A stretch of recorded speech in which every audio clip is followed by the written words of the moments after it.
আপনাদের মূল্যবান মতামত পাচ্ছি, সেই মতামতগুলোকে যথাযোগ্য গুরুত্ব দিয়ে আমি অনুষ্ঠানের কন্টেন্ট তৈরি করার চেষ্টা করছি। আমার বিশ্লেষণ এবং বিশিষ্টজনদের সাক্ষাৎকার শুনতে গেলে আপনাকে যুক্তিতর্ক সংগ্রহ সাবস্ক্রাইব করতে হবে এবং লেটেস্ট আপডেটের জন্য বেল আইকন প্রেস করতে হবে।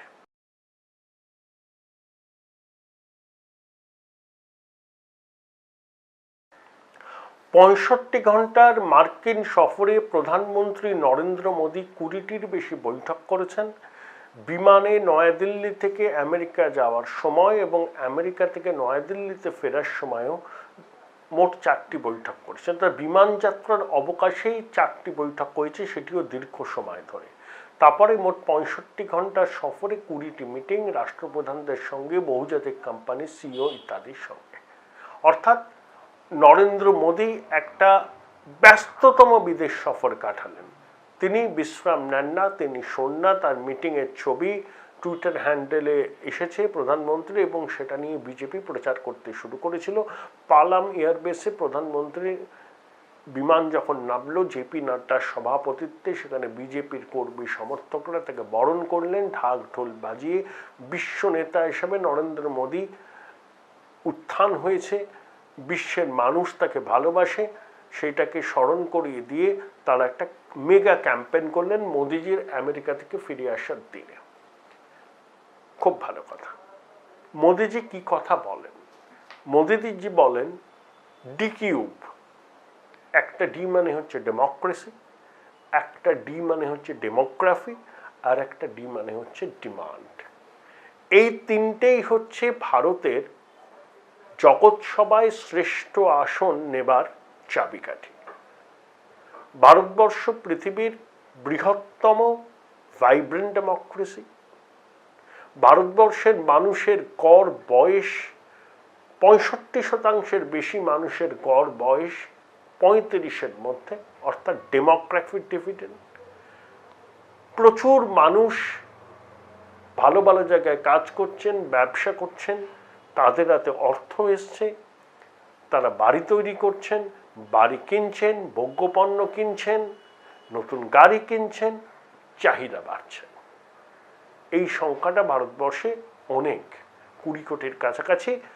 আর 20 কোটি জনসংখ্যা মানে প্রায় ইউরোপের মোট জনসংখ্যার সমান। তাহলে ডেমোক্রেসি,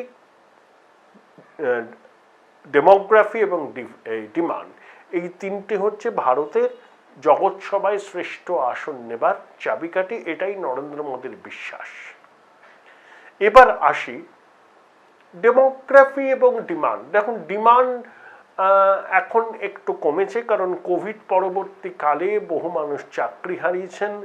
মানুষ এখন মোটা ভাত কাপড়ের সংস্থান করতেই যা সঞ্চিত অর্থ আছে বা তা যারা রোজগার করছেন সেটাকেই নিশ্চিত করতে চান। নতুন বাড়ি, নতুন গাড়ি, ভোগ্যপণ্য কেনার দিকে তারা এখন খুব একটা ঝুঁকছেন না, অন্তত কোভিড পরবর্তী এই সময় সেটা বোঝাই যাচ্ছে। যদিও আস্তে আস্তে আস্তে এই সেক্টরগুলো মানে অটোমোবাইল সেক্টর, হাউজিং সেক্টর ইত্যাদি গতি সঞ্চার হচ্ছে। সামনে উৎসবের মরশুম, তখন বোঝা যাবে যে সত্যি কতটা ভারতের ইকোনমি এই ক্ষেত্রগুলোতে কতটা গতিশীল হয়েছে, কতটা মন্দার ধাক্কা থেকে বেরিয়ে আসতে পেরেছে। কিন্তু ডেমোগ্রাফিক্যাল অ্যাডভান্টেজ এবং ডিমান্ড এটা থাকবে। মূল প্রশ্নটা হচ্ছে গণতন্ত্র। প্রধানমন্ত্রীকে পাশে নিয়ে যৌথ সাংবাদিক বৈঠকে দু কথা শুনিয়ে দিয়েছেন ইউরোপের ভাইস প্রেসিডেন্ট, আমেরিকার ভাইস প্রেসিডেন্ট, ভারতীয় বংশোদ্ভূত কমলা হ্যারিস। যে কমলা হ্যারিসকে প্রধানমন্ত্রী ভারতবর্ষে আসার আহ্বান জানিয়েছেন, বলেছেন ভারতের মানুষের কাছে আপনি প্রায় আইকন স্বরূপ।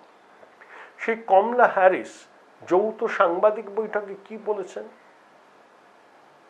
আপাতত দৃষ্টিতে শুনলে কিছু মনে হবে না, এমন আহামরি কিছু বলেনি। কিন্তু একজন ভারতীয় হিসাবে শুনলে আপনার মনে হবে যে কমলা হ্যারিস কিন্তু প্রধানমন্ত্রীকে জ্ঞান দিচ্ছেন। কি বলেছেন? এই বিশ্বে গণতান্ত্রিক ব্যবস্থা এখন চ্যালেঞ্জের মুখে।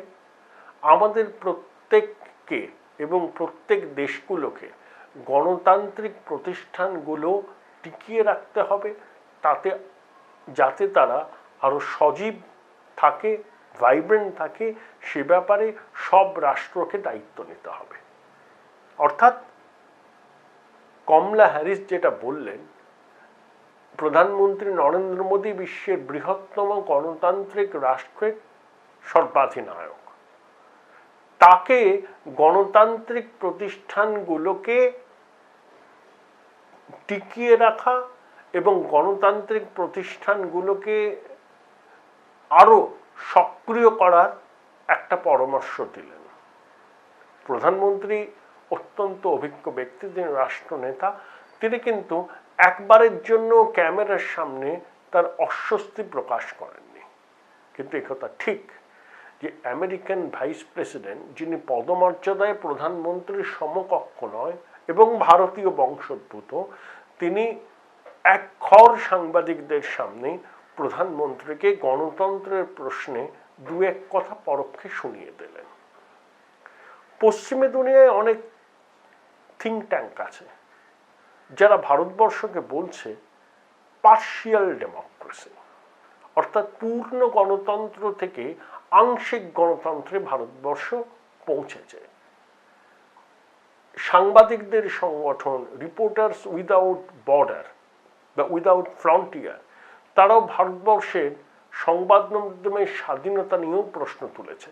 সংবাদ মাধ্যমের স্বাধীনতার প্রশ্নে ভারত অন্যান্য স্বৈরাচারী দেশগুলোর সমকক্ষ বলে এই ধরনের যারা সংস্থা আছে তারা কিন্তু বারবার করে বলছেন।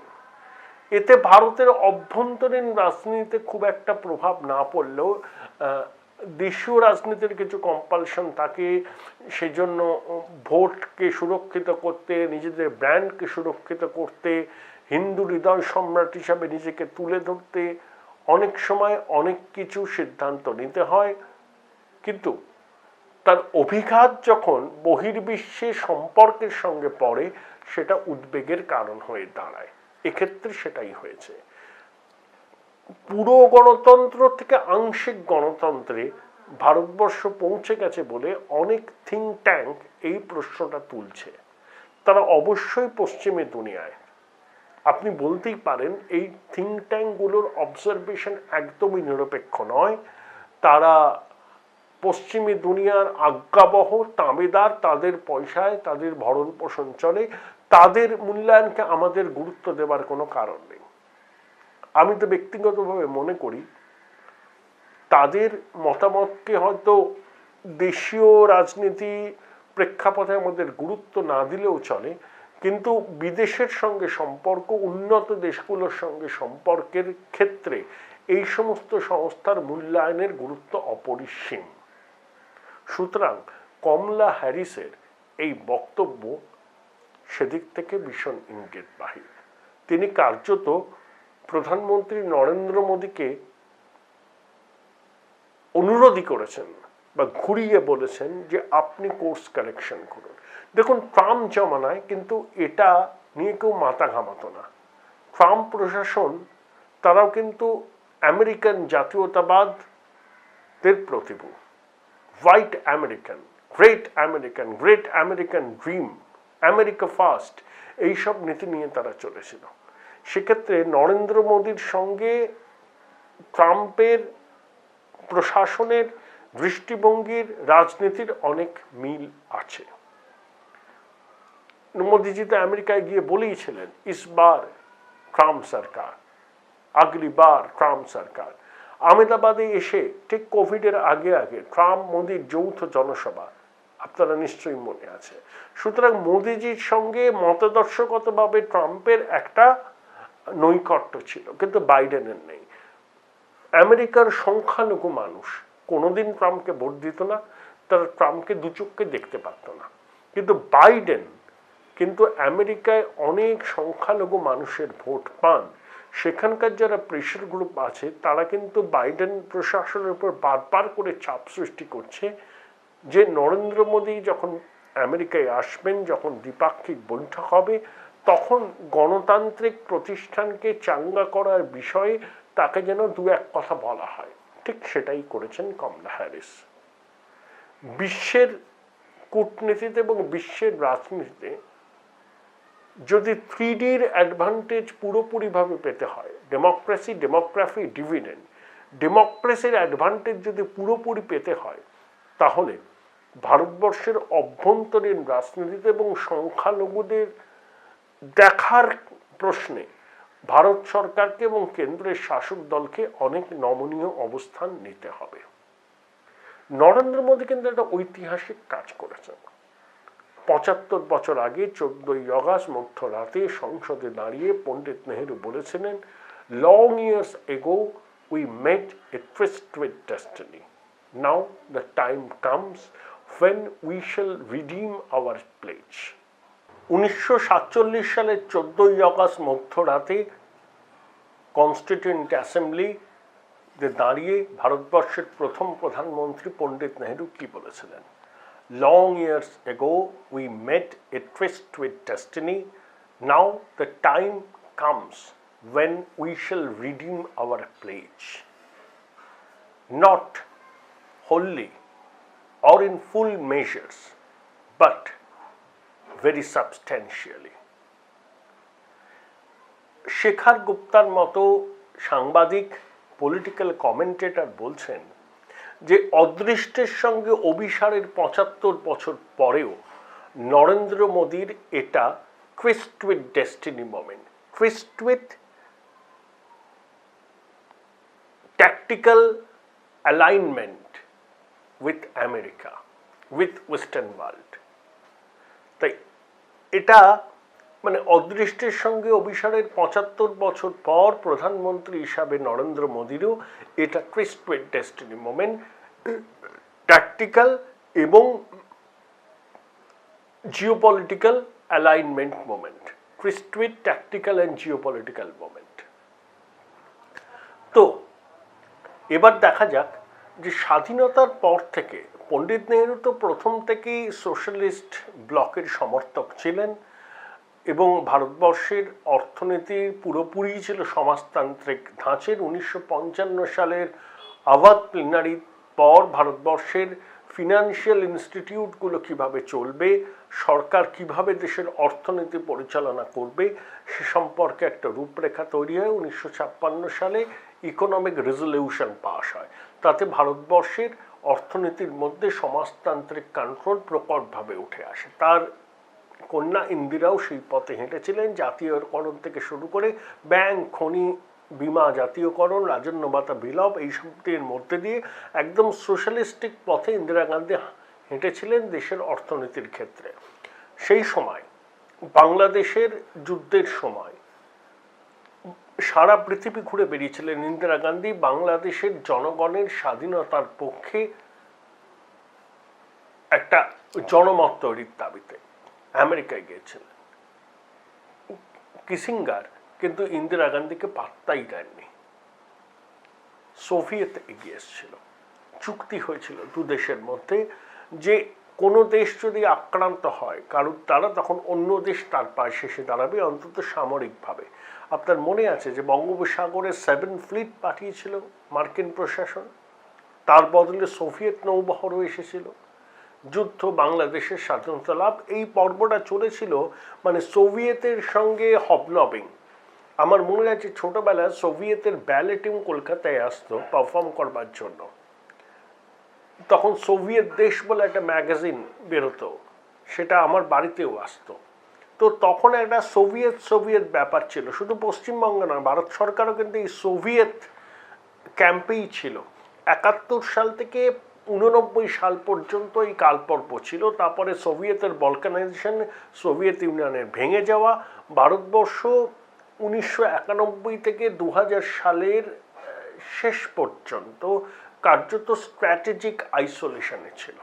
The fastest growing digitally enabled university in a conveniently located and vibrant campus. Join Sister Nivedita University, Kolkata for higher education and research. অল্প খরচে হোটেল ও হসপিটাল ম্যানেজমেন্ট কোর্স করে ম্যানেজমেন্টের বিভিন্ন পদে চাকরির সুযোগ রয়েছে। DSN school of management. ওই সময় ভারতবর্ষে সোনা বন্ধক রাখার উদ্যোগ, নরসিমহা রাও ইকোনমিক লিবারালাইজেশন চালু, নরসিমহা রাওয়ের আত্মজীবনীমূলক একটি বই আছে, কৈলাস সীতাপতি লিখেছেন হাফ লায়ন, তাতে আপনারা পড়লে বুঝতে পারবেন রাও কিভাবে ভারতবর্ষের অর্থনীতি এবং বৈদেশিক নীতিকে একটা প্যারাডাইম শিফট করেছিলেন। তিনি ইসরায়েলে গিয়েছিলেন, তিনি আমেরিকার সঙ্গে স্ট্র্যাটেজিক অ্যালায়েন্স তৈরি করেছিলেন। তারপরে অটলজি 3 দফায় প্রধানমন্ত্রী ছিলেন, প্রথমটা 13 দিন, তারপরেটা 1 বছরের একটু কম সময়, তারপরটা 4.5 বছর, সব মিলিয়ে প্রায় 6 বছর। দুটো পরমাণু বিস্ফোরণ হলো 96-98। তারপরে 9-11 ঘটল, অর্থাৎ তার আগে 2000 সালের 13ই ডিসেম্বর সংসদে জঙ্গি হানা, অর্থাৎ 2000 সালের আগে থেকে 99 সাল থেকে শুরু করে ভারতবর্ষের উপর ইসলামিক টেররিজম যে আঘাত হানছে, ভারতবর্ষ যে ইনসুলেটেড নয় প্যান ইসলামিক টেররিজমের নজর থেকে, সেটা কিন্তু পশ্চিমী দুনিয়া বুঝতে পারল। এবং আমেরিকা যে প্যান ইসলামিক টেররের অন্যতম মদতদাতা, সেটাও পশ্চিমী দুনিয়ার বুঝতে ভুল হয়নি। তাই স্ট্র্যাটেজিক্যাল বা ট্যাকটিক্যাল যে পজিশন ভারতবর্ষের ছিল, যে স্ট্র্যাটেজিক্যাল অ্যালাইনমেন্ট ভারতবর্ষের ছিল সোভিয়েতের সঙ্গে, যেটা 89-তে ভেঙে গেল সোভিয়েতের পতনের সঙ্গে সঙ্গে, তার 10 বছর স্ট্র্যাটেজিক অ্যালিয়েনেশন বা আইসোলেশন, তারপরে পশ্চিমী দুনিয়ার সঙ্গে প্যান ইসলামিক থ্রেটের জন্য ভারতবর্ষ আবার এক বন্ধনীতে আসলো। সেখানে অনুঘটকের কাজ করলো, সংসদে জঙ্গি হানা, 9-11 বিমান হানা।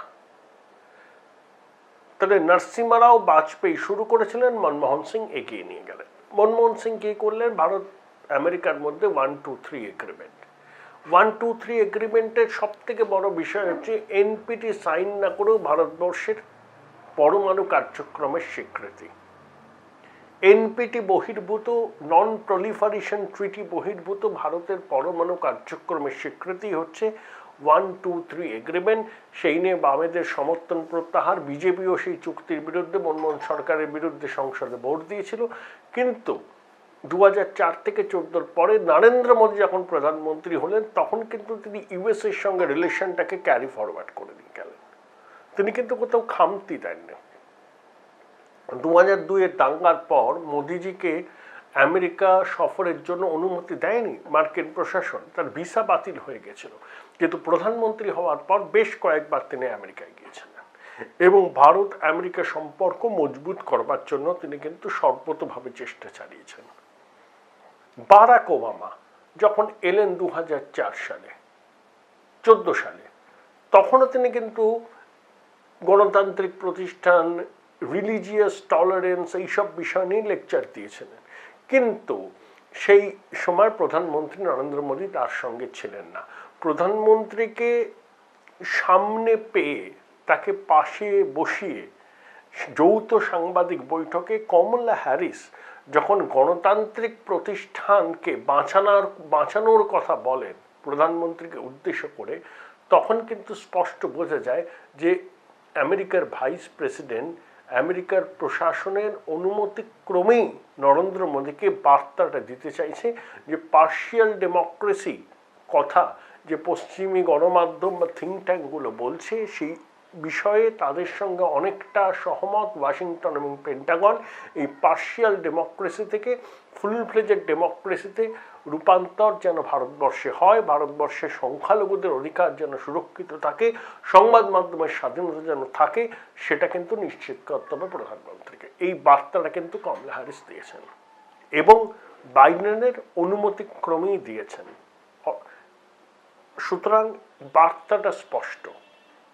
স্ট্র্যাটেজিক অ্যালায়েন্সের ক্ষেত্রে এই ট্রিস্ট উইথ ডেস্টিনি মোমেন্ট যে প্রধানমন্ত্রীর কাছে এসেছে, তার পূর্ণ সদ্ব্যবহার করতে গেলে গণতান্ত্রিক প্রতিষ্ঠানগুলো, সংবাদ মাধ্যমের স্বাধীনতার বিষয়ে এই দেশে তাকে আরও যত্নবান হতে হবে, এটাই বার্তা। দেখুন, আফগানিস্তান তালিবান দখলের পর অনেকে বলছেন যে আমেরিকার জয়, পাকিস্তানের জয়, পাকিস্তান এখন খুবই শক্তিশালী হয়ে উঠবে এই সাবকন্টিনেন্টে। আমার মতে অনেক অ্যানালিস্ট যেটা বলছেন যে পাকিস্তান অ্যালিয়েনেট হয়ে গেছে, পশ্চিমী শক্তিগুলো এখন পাকিস্তান নিয়ে ভাবছেই না। অল্প খরচে হোটেল ও হসপিটাল ম্যানেজমেন্ট কোর্স করে ম্যানেজমেন্টের বিভিন্ন পদে চাকরির সুযোগ রয়েছে।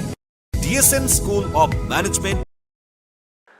তাদের অনেক চিন্তা এখন চীনের উত্থান। চীন যদি মহাশক্তিধর রাষ্ট্র হয় ফিনান্সিয়াল এবং মিলিটারিলি, তাহলে আমেরিকার হেজিমনি কিন্তু চ্যালেঞ্জের মুখে পড়বে। তাই চীনকে কন্ট্রোল করতে 130 কোটির দেশ ভারতবর্ষকে কিন্তু আমেরিকার পাশে লাগবে। কারণ চীনের মতোই প্রায় বড় দেশ ভারতবর্ষ উন্নয়নশীল দেশ, তার জিডিপি 10% কাছাকাছি পৌঁছে যাবে, তার ডেমোক্রেটিক ডিভিডেন্ড, মিডল ক্লাস, এর বাজার আমেরিকার দরকার। এবং চীনকে চোখে চোখ রেখে কথা বলতে এই সাবকন্টিনেন্টে একটি দেশই পারে, সে ভারতবর্ষ। সুতরাং আমেরিকা এখন ভারতবর্ষের পাশে থাকবে। প্যান ইসলামিক থ্রেট যেটা আগে ছিল সেটা অনেক পণ্ডিত মনে করছেন এখন আর নেই, কিন্তু আমি সহমত নই তাদের বক্তব্যের সঙ্গে। প্যান ইসলামিক টেরোরিজমের থ্রেট আগেও ছিল, এখন বরঞ্চ বাড়লো। তাই ওয়াশিংটনকে আমেরিকার উপর নির্ভর করতে হবে। তারা অ্যাবান্ডন করেছে চলে গেলেও আফগানিস্তানকে, সেখানে যদি এখন জঙ্গিদের মুক্তাঞ্চল হয়, যদি সেখানে আল কায়দা আবার মাথা চাড়া দেয়, তখন পশ্চিমী দুনিয়া কিন্তু আবার আক্রমণের শিকার হতে পারে। চীন রাশিয়া হয়তো আফগানিস্তানের তালিবানদের কন্ট্রোল করার চেষ্টা করবে, কারণ ওখানে যদি আফগানিস্তানের মাটিতে যদি আল কায়দার মতো জঙ্গি গোষ্ঠী আবার বারবারন্ত হয়, তখন চেচেন যোগ্যরা অনুপ্রাণিত হতে পারে, রাশিয়াও আক্রান্ত হতে পারে। চায়নার জিনজিয়াং প্রদেশে উইগুরু সন্ত্রাসবাদীরাও কিন্তু অনুপ্রাণিত হতে পারে। সুতরাং চায়নাও চাইবে না, রাশিয়াও চাইবে না যে আফগানিস্তান আবার সন্ত্রাসবাদের একটা অবাধ বিচরণ ক্ষেত্র হয়ে উঠুক। আমেরিকাও চাইবে না, পশ্চিম দুনিয়াও চাইবে না। সুতরাং একদম প্যান ইসলামিক থ্রেট বা টেরোরিজমের থ্রেট থেকে দুনিয়া বা পশ্চিম দুনিয়া মুক্ত হয়ে গেছে, এটা ভাবার কোনো কারণ নেই। তালিবান যতই বলুক তাদের দেশকে তারা কোনো রাষ্ট্রের বিরুদ্ধে সন্ত্রাসবাদের কাছে ব্যবহার হতে দেবে না, কিন্তু তালিবান যা বলছে তা কিন্তু করছে না। সর্বক্ষেত্রেই তাদের কথা এবং কাজের মধ্যে আসমান জমিন ফারাক। সুতরাং আমেরিকাকে আফগানিস্তানে তালিবানদের কন্ট্রোলে রাখার জন্য পাকিস্তানের উপরও কিছুটা নির্ভর করতে হবে, যদিও সেই দায়িত্ব অনেকাংশে শেয়ার করে নেবে রাশিয়া এবং চীন। কিন্তু আমেরিকা সম্পূর্ণ চোখ কান বুঝে থাকতে পারবে না, পাকিস্তানের উপর কিছুটা নির্ভরতা তাদেরকে রাখতেই হবে। কিন্তু ভারতের উপর তাদের নির্ভরতা বহুগুণ বাড়বে, কারণ প্যান ইসলামিক থ্রেটের জায়গায় পশ্চিমী দুনিয়ার কাছে আরও বেশি চিন্তার কারণ হয়ে দাঁড়িয়েছে চীনের সামরিক এবং আর্থিক আগ্রাসন। সেটাকে রুখতে গেলে আমেরিকার ভারতকে পাশে নিয়েই চলতে হবে। আমেরিকা চলবে, ভারত আমেরিকার সঙ্গে যৌথভাবে কাজ করবে।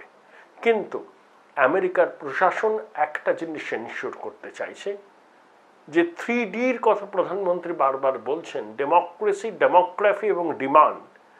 ডেমোগ্রাফি এবং ডিমান্ড থাকবে, কিন্তু ডেমোক্রেসির বিষয়টায় প্রধানমন্ত্রী নরেন্দ্র মোদীকে আরও যত্নবান হতে হবে, যাতে ডেমোক্রেটিক ইনস্টিটিউশন এবং সংবাদ মাধ্যমের স্বাধীনতা যেন বজায় থাকে, এবং এখানে সংখ্যালঘু সম্প্রদায়ের মনে যদি কোনো ভয় থাকে সেই ভয় যেন দূর হয়, এবং পার্শিয়াল ডেমোক্রেসি থেকে ফুল প্লেজেড ডেমোক্রেসি, যেটা ভারতের আগে ছিল বলে অনেকে মনে করেন, তাতে যেন রূপান্তর হয়, এবং সেই রূপান্তর হতে যেন খুব অল্প সময় লাগে। তাহলেই ট্রেসড উইথ স্ট্র্যাটেজিক অ্যালাইনমেন্ট বা ট্রেসড উইথ স্ট্র্যাটেজিক অ্যালায়েন্স বা যেটা নরেন্দ্র মোদী শুরু করেছেন নতুনভাবে, সেটা কিন্তু সফল হবে।